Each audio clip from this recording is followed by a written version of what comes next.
54 में जब ये समझौता हुआ तो ये समझौता 6 साल के लिए था।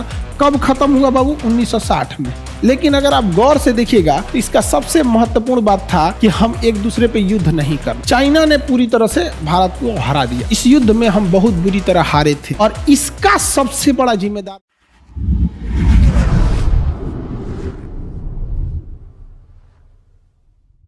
ये चीन जो है और ये भारत।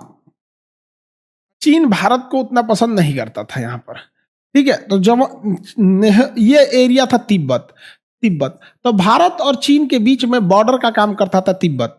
भारत और चीन के बीच में बॉर्डर का काम करता था तिब्बत। तो जवाहरलाल नेहरू ने वो ऐसा अंदेशा आने लगा कि चाइना तिब्बत पे कब्जा करेगा, उसके बाद भारत पे कब्जा कर लेगा।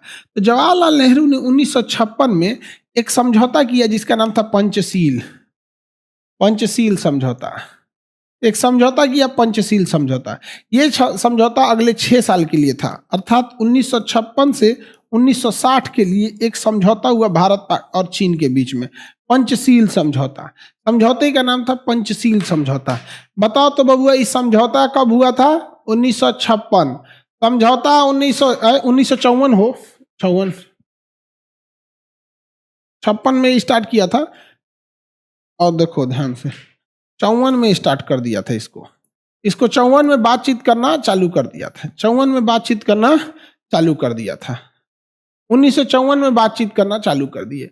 अब ये समझौता जो था पंचशील समझौता ये भारत और चीन के बीच हुआ। अब ध्यान से देखो, 54 में जब ये समझौता हुआ तो ये समझौता 6 साल के लिए था। कब खत्म हुआ बाबू? 1960 में। तो पहला तो ये होगा, पूछेगा कि कब हुआ। चाउ मेन ली, इस समझौते में भारत से जवाहरलाल नेहरू और चीन से चाउ मेन ली ने समझौता किया। चाउ मेन ली, चीन से कौन साइन किया? चाउ मेन ली और भारत से जवाहरलाल नेहरू। अब बताओ, जवाहरलाल नेहरू एक देश का प्रधानमंत्री साइन कर रहा है और उसके साथ साइन कौन कर रहा है? एक मामूली राजदूत, जबकि चीन के राष्ट्रपति को साइन करना चाहिए लेकिन नहीं किया वहां पर। अब इस समझौते में बात समझो ध्यान से, इस समझौते का पूरा फायदा उठाया चाइना ने। कैसे समझते हैं? ध्यान से समझते हैं। देखिए, पंचशील समझौते में क्या क्या बातें थी। तो पंचशील समझौते में देखिए, ये तो इंडिया है, इंडिया को अपने बॉर्डर को सिक्योर करना था। इंडिया के इधर था तिब्बत और तिब्बत की इधर था चाइना। तिब्बत के इधर क्या था? चाइना था। और ये बीच वाला एरिया क्या था? तिब्बत था। बीच वाला एरिया तिब्बत था। और ये कंप्लीट तो हो गया हमारा भारत, ये इंडिया हो गया यहाँ पर।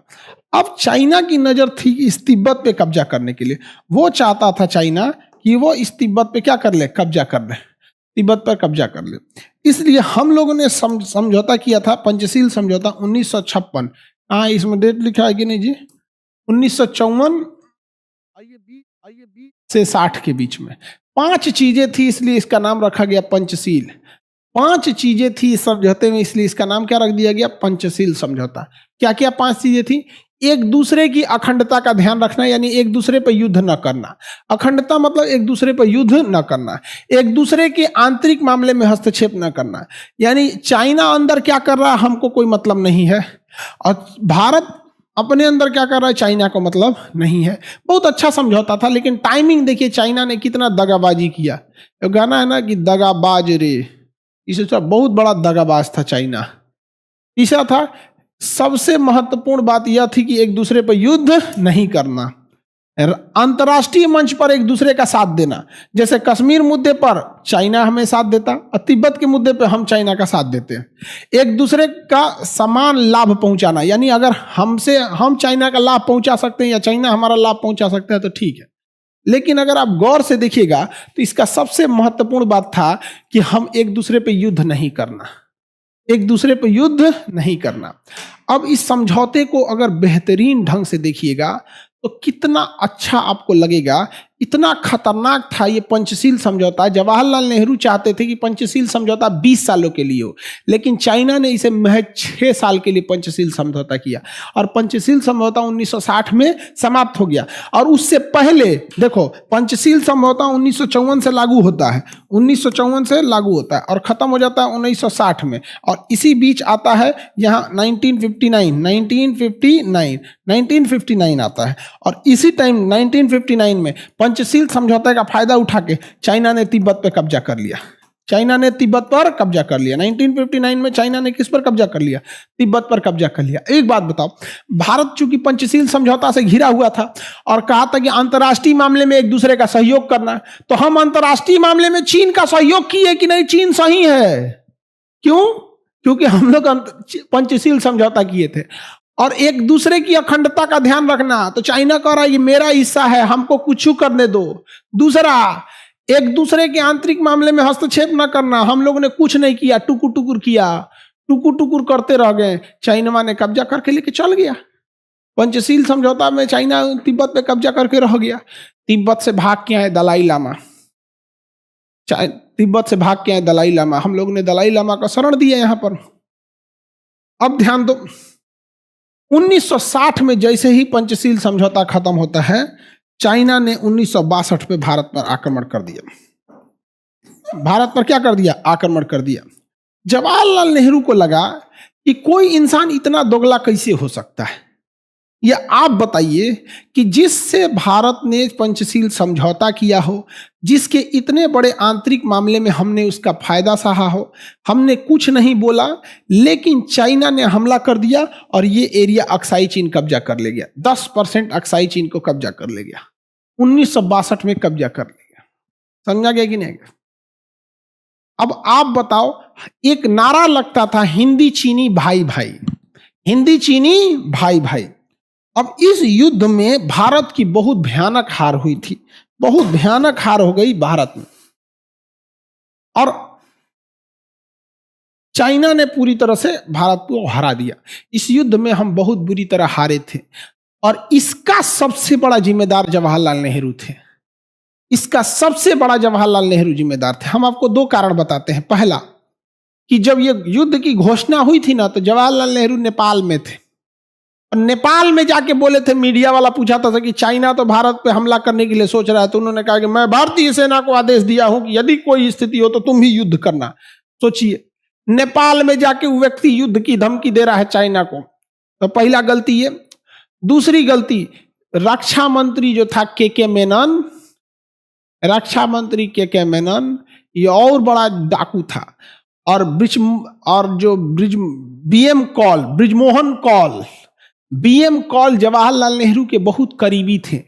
जो सेनापति उस समय के थे, बीएम कॉल, वो जवाहरलाल नेहरू के बहुत करीबी थे। तो जवाहरलाल नेहरू के करीबी थे, जिस कारण उन्हें वहां सेना में पोस्टिंग हुई, जबकि वो राशन सप्लाई के जनरल थे, जिंदगी भर राशन ढोए थे वहां पर। और यही रीजन था कि जवाहरलाल नेहरू को होता, और ये हकीकत है। जवाहरलाल नेहरू को कहा गया कि एयरफोर्स को कहिए बम गिराए, एयरफोर्स को कहिए बम गिराए। तो जवाहरलाल नेहरू ने कहा कि इससे युद्ध और बड़ा हो जाएगा, इससे युद्ध और बड़ा हो जाएगा। जबकि उस समय चाइना के पास एयरफोर्स बहुत बड़ी नहीं थी, चाइना का एयरफोर्स कमजोर था। यदि हम बम गिराते तो बम हमारी एयरफोर्स भारी पड़ जाती उस समय। चाइना ने यहाँ पे गड़बड़ किया था। तो ये जवाहरलाल नेहरू की गलती थी। अच्छा, चलो छोड़ो, हम अब थोड़ा सा पीछे छोड़ते हैं। जब देश आजाद हुआ तो 1962 में समझो बैलगाड़ी चलती थी, ट्रेन के नाम पे कोयला वाली छिक छिक छिक छिक करने वाली ट्रेन थी, फोन के नाम पे टेलीफोन होता था। हम बहुत पीछे थे। उस तुलना में आज तो हम बहुत शक्तिशाली हैं। आज तनी भारत के प्रधानमंत्री से कहिए कि तनी कुछ बोले तो मोए मोए हो जाता है। आज भी अगर कुछ बोल दे तो हम लोग मोए मोए हो जाते हैं। ये केवल हम लोग नहीं, पूरे भारत का तंत्र मंत्र, पूरा इकोसिस्टम है ना। यानी पाकिस्तान के बारे में बोलिए, विदेश मंत्री हो, रक्षा मंत्री हो, प्रधानमंत्री हो, गृह मंत्री हो, ये कर दूंगा, वो कर दूंगा, पीओके लाऊंगा, जान दे दूंगा, ये कर दूंगा। अरे भैया, तो कभी भूले भटके चाइना के बारे में भी बोलिए। चाइना अरुणाचल प्रदेश को कहता है कि मेरा है, बोलिए थोड़ा। नहीं, चाइना के नाम पे भारत में मोए मोए हो जाता है। आज भी भारत में राष्ट्र प्रेम से ज्यादा सरकार प्रेम है, सरकार से ज्यादा लोग प्रेम करते हैं। समझ में आ गया कि नहीं आ गया? आप अगर उठ के देखिएगा, बहुत बड़ी टिप्पणियां आपको नहीं मिलेगी। आज भी डोकालाम में क्या हुआ, अरुणाचल प्रदेश में कितने गांव कब्जा लिया चाइना, चाइना अरुणाचल प्रदेश पे अपना दवा ठोकने लगा, फिर भी हम लोग का क्या हो जाता है, मोह मोह हो जाता है। क्योंकि यदि हम पाकिस्तान पे हमला कर देंगे तो इसका राजनीतिक लाभ भी मिलेगा, राजनीतिक लाभ भी मिलेगा। चाइना पे हमला करेंगे तो राजनीतिक लाभ नहीं मिलेगा। हाँ, मणिपुर में भी हो गया था मोए मोए। समझ में आ गया कि नहीं आ गया? अब समझो ध्यान से, अपना अब अपने मन से जरा पूछो, यदि कैलाश पर्वत पाकिस्तान में होता, यदि कैलाश मानसरोवर पर्वत शंकर जी का, मतलब समझिए कि एकदम मेन वही है, ये शंकर जी का मुख्य स्थान कैलाश पर्वत। एक तरह से कैसे किसी चीज, जैसे देश की राजधानी होती है, ऑफिस का हेडक्वार्टर होता है, उसी तरह शंकर जी का समझिए सब कुछ कैलाश मानसरोवर पर्वत है। कैलाश मानसरोवर पर्वत पर चीन का अधिकार है। क्या अगर ये कैलाश मानसरोवर लाहौर में रहता तो हमारे प्रधानमंत्री, गृह मंत्री, रक्षा मंत्री या हमारे लोग चुपचाप बैठे रहते? नहीं, कहते हमारा है, हमारा है। तो भैया कैलाश पर्वत पे कभी आपने सुना है आवाज उठाते हुए कि चाइना का कैलाश पर्वत कैसे हो गया? रे चोटा, शंकर जी हम लोग के, पार्वती जी, कार्तिकेय जी, गणेश जी, हर एक पूजा गणेश जी से चालू होता है। अब तुम उनका बचपन का घर द्वार चाइना कब्जा लिया, चाइना के मामले में मोए मोए हो जाते हैं हम लोग। तो बताओ बाबू, हम लोग को पीओके के कैलाश पर्वत लाना है कि नहीं लाना है? और जब शंकर जी आएंगे तब ना शक्ति आएगा। शंकर जी को बाहर छोड़ के रखा है ऐसा। तो कैलाश मानसरोवर किसके पास हो गया है? चाइना के पास हो गया।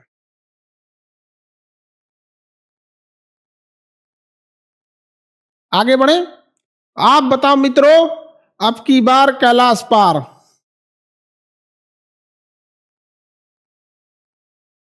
जवाहरलाल नेहरू को अब चाइना बहुत बड़ा, अरे बाबू चाइना के आगे हम लोग डरपोक हो जाते हैं, चाइना के आगे हम लोग डरपोक हो जाते हैं। उसके पास हम लोग की नीतियां एकदम चुप चरमरा जाती है। चाइना पे हम लोग आर्थिक प्रतिबंध भी नहीं लगाते हैं। चाइना हम लोग के पास भारत का सबसे बड़ा व्यापारिक साझेदार हो गया है। हमारी दोहरी नीतियों का फायदा उठाता है चाइना। और चाइना के लोगों को ये पता है कि भारत चाइना से नहीं लड़ना चाहता। अरे भैया, हमारा 10% लेके रखा है चाइना।